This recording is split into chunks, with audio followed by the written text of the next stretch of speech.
This could either be the longest video ever or the shortest video ever. Hey y'all, welcome back to my channel. Hi, hello, how are you? How has your week been? I usually give out 5-star ratings like they're candy, but at the time that I'm filming this intro, I have not given a book 5 stars in about a month, and even that was a reread that was already 5 stars. So for someone who has no problem with giving as many books as possible 5 stars, that is a really long time for me to go without rating a book 5 stars. And I think we need to change that. So let's see how long this video can go before I give a book a 5 stars. P.S. This video is only going to include books that I am not reading for other videos. The first book that I am reading is Deluge, which is the 4th and final book in the River of Time series by Lisa T. Berggren. I think this one does have 5-star potential because I have rated 3 out of the 4 other books in this series a 5 stars. And, you know, most people tend to like the last book in the series the best anyways. And so I do think this has potential, but we will see. So let's get going.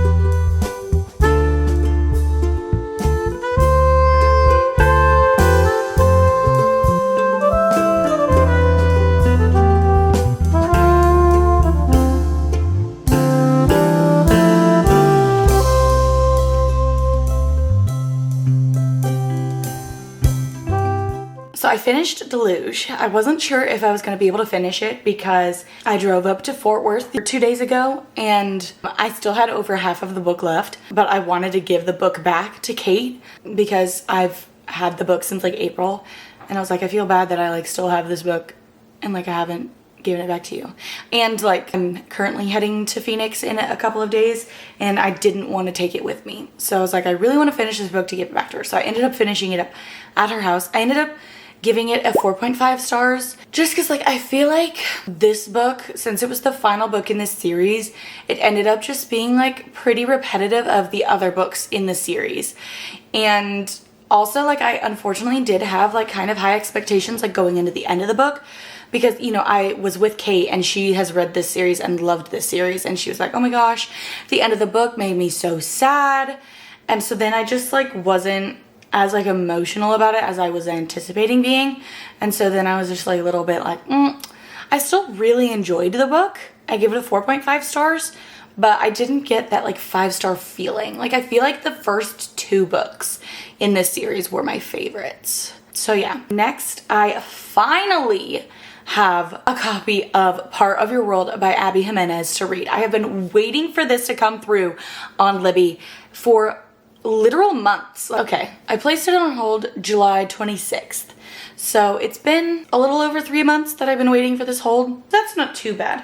I don't know why I thought that I had placed it on hold earlier than that. I thought it was like the spring when I placed it on hold, but I guess not. So I'm gonna finally read that because I own Yours Truly, which is the second book in this interconnected standalone series by Abby Jimenez, but I know it's only an interconnected standalone series, so it's not like an actual full-on like series, but I have a problem with like reading things out of order. Like it stresses me out. So my iPad just turned on because Siri thinks I'm talking to her. I have a problem with reading things out of order. It stresses me out. So I really wanted to read Part of Your World first, even though I think that this is people's like least favorite one in this series, but I still want to read it first. So I'm gonna get started on that book today. So let's go.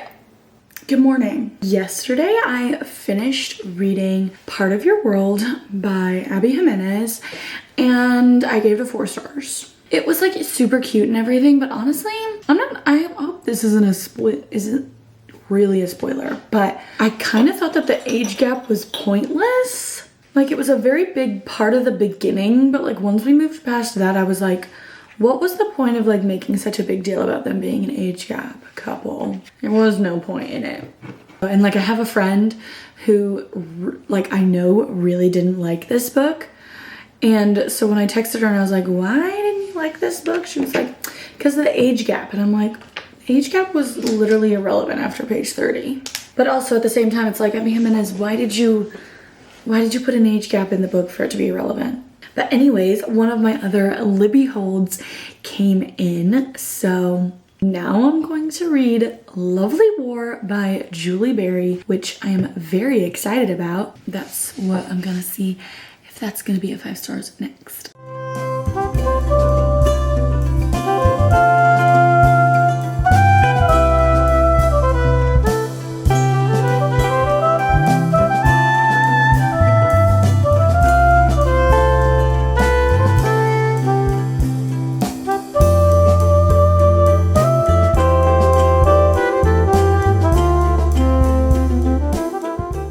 I'm currently 87% of the way into The Lovely War, and you mean to tell me that after all of this time I've read this book, this is how it's gonna end?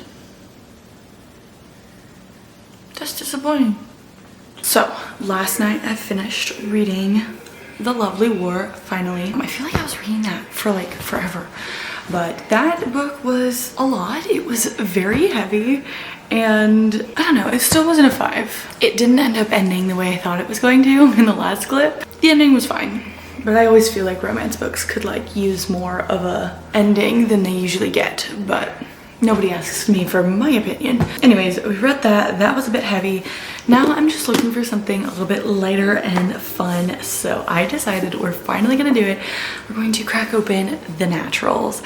I have been putting this off because I have hyped it up so much in my head that I'm like worried that I'm gonna read it and I'm not gonna think it's as good as I think it is in my head.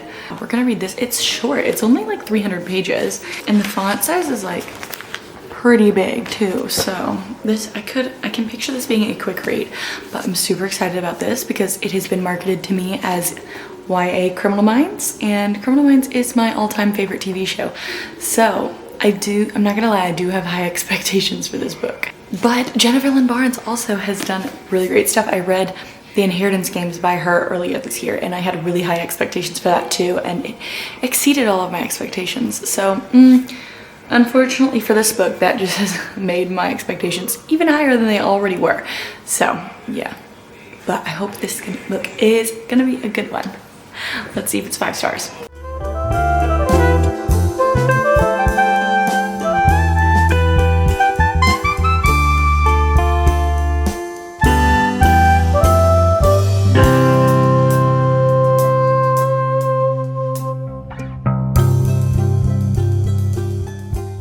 So I finished The Naturals today and oh my gosh, it was so much fun. This was such a quick read. It's 300 pages, but I honestly feel like I read it in like 3 hours. But it was so fast paced. It kept my attention so well. Like I got so absorbed in like reading it, and the only reason I would stop reading it was because I like had to. Like I had to go do things. And it was so fun. I am excited to read the rest of the series because I am anticipating having a lot stronger connections made between the characters. I love Jennifer Lynn Barnes, okay? She just like writes such good books and they really like make you think. And did I have any idea what was gonna happen at the end of this book? No, I didn't, and I never do, okay? Especially with Jennifer Lynn Barnes. She is amazing. I love her. We have found a 5 stars. I am so glad that this was part of a box set and now I don't have to go buy the other ones or like wait for them to come in. So I can just like go ahead and get started reading the second one. What's the second one? Killer Instinct. And look, isn't this cover just like so cute? We have done it. We have found a 5-star book. The first book that I read was Deluge by Lisa T. Berggren, which is the 4th and final book in the River of Time series. I ended up giving it a 4.5 stars. Then I read Part of Your World by Abby Jimenez. I liked this book. I really did. I enjoyed it more than I thought I was going to because I have a friend who read this book and like actually hated it. And so like knowing that sometimes like going into books can like really affect my personal enjoyment of books, and so I was surprised that I actually like ended up really enjoying this book. Then I read The Lovely War by Julie Berry. I did enjoy it, okay? Do not get me wrong. Oh, I rated Part of Your World a 4 stars. Lovely War, I enjoyed it. Like, so it's supposed to be following like two couples, and we really just kind of got most of like one couple, and I wish we had gotten more of the second couple. I really liked them and their dynamic, and I just feel like we kind of like forgot about them. And then, so this book is about these two couples told from the point of view of the Greek gods. And so they're basically like sitting in a hotel room and they're telling this story to each other. And the time period that the gods are in is they're currently living in the time of the Second World War in the 1940s. And sometimes when you'd cut to them just like hanging out in the hotel room, like you would think that they were like in present day, like with the way that they spoke to each other. It kind of like pulled me out of the story just a little bit, because even that portion was supposed to be like a historical fiction, yet like the way that they spoke to each other just like didn't lead your imagination to believe that they were in the 1940s. And so it was like, who are we talking to right now? Like, I'm sorry, is that Aphrodite, the goddess of love? Or is that Jane gossiping in your work break room? So I gave that a 4 stars. And then we finished it off with The Naturals being a 5 stars. Oh my gosh. Anyways, guys, that is all I have for you guys today. If you enjoyed this video, please give it a thumbs up to let me know that you enjoy this type of content. Comment down below the last book that you gave a 5 stars to. And subscribe to my channel for more bookish content in the future. I hope you have a lovely rest of your week, and I'll see you guys next time. Bye.